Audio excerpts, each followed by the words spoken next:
Hello, gays and weebs.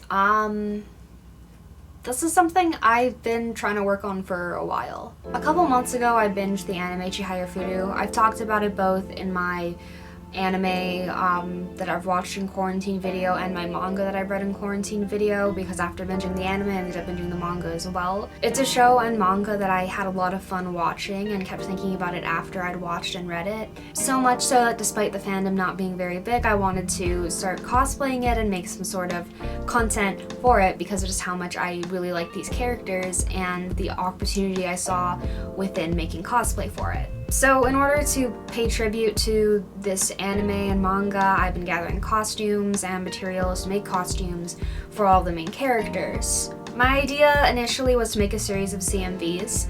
That's still something that I want to do eventually. This is one of the few shows where I feel if I work hard enough, I can create a convincing set within my house and just at my neighborhood, which is a little bit harder with shows set in high schools or in fantastical areas. In order to make CMVs for this, I wouldn't need a large cast, but I would need a cast, which is kind of where the problem arises. I had thought that by now I would be able to start filming with my sister and my two friends who also cosplay with me, but because of COVID, I can't envision a way to safely film a CMV. To do cosplay skits and CMVs, it involves being right next to someone and breathing the same air as them, and while it wouldn't be a large group of people that I would be filming with, it still would be people from 3 different houses, people exposed to 3 different sets of people, and if one of us might be asymptomatic, I don't want to risk that because it's not fair to the people who might catch it, and it's not fair to the person who might be asymptomatic because then they'd have to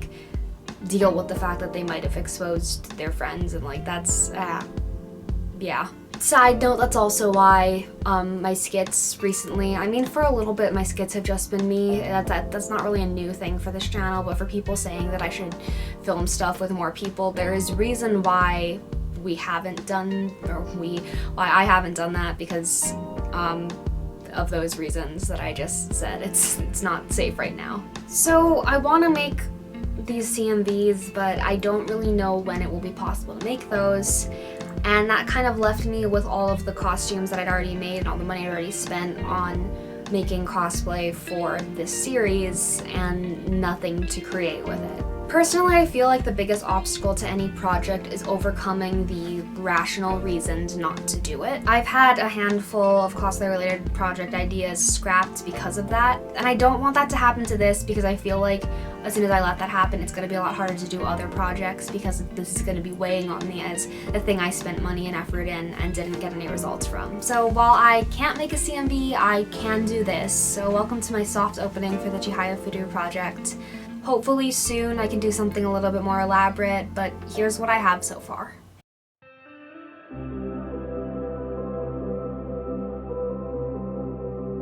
So for those of you who haven't heard of Chihayafuru, it's a sports anime about competitive karate. This is a game that before watching this anime I had never heard of. I'll admit that I don't completely understand it. As someone who can't read kanji, it's sort of impossible for me to play the game despite me having a card set as a prop. But this is something that I've gained appreciation for because of the anime, while understanding that the anime can probably only convey a fraction of the culture and techniques behind it.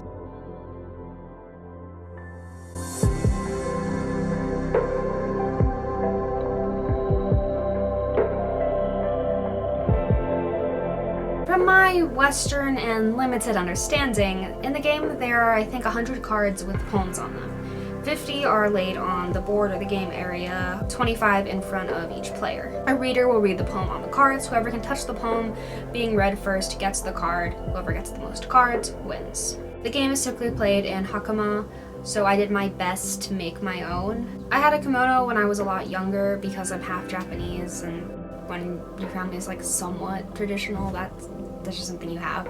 But this was pretty difficult to replicate, and there are a few things I probably will do differently should I make another, and I do plan to because I want to cosplay the 2 other main characters as well. What's so compelling about this anime, and I think most sports anime to be honest, is the passion that the characters have for this game and the role it plays in their lives and the connections that they form through playing this game. This show follows the typical start club, get members for club, tournament arc time formula, but it's the characters and what the game means to them that makes it so memorable. It's a show that I recommend if you like sports anime, and even if you don't, I think it's also a really good drama. It has an interesting love triangle in it, and the characters are very fleshed out. I enjoy watching all of them, and by the end of it I care about all of them. Even the ones that initially you don't like eventually grow on you as you see how hard they're working or what's the motive behind their actions, and I think that's really cool. So, that's all.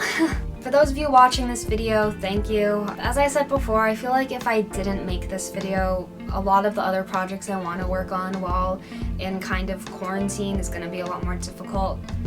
It's already kind of hard when I know that like a large portion of my subscribers want a very certain type of content and I can't just do the same thing over and over again. So for those of you who are watching all the random and weird things that I'm making that might not have been why you subscribed to this channel in the first place, thank you. I really appreciate it, and I hope you like what I have in store. I will see you guys in the next video, or I won't see you, you'll see me, because that's how this works.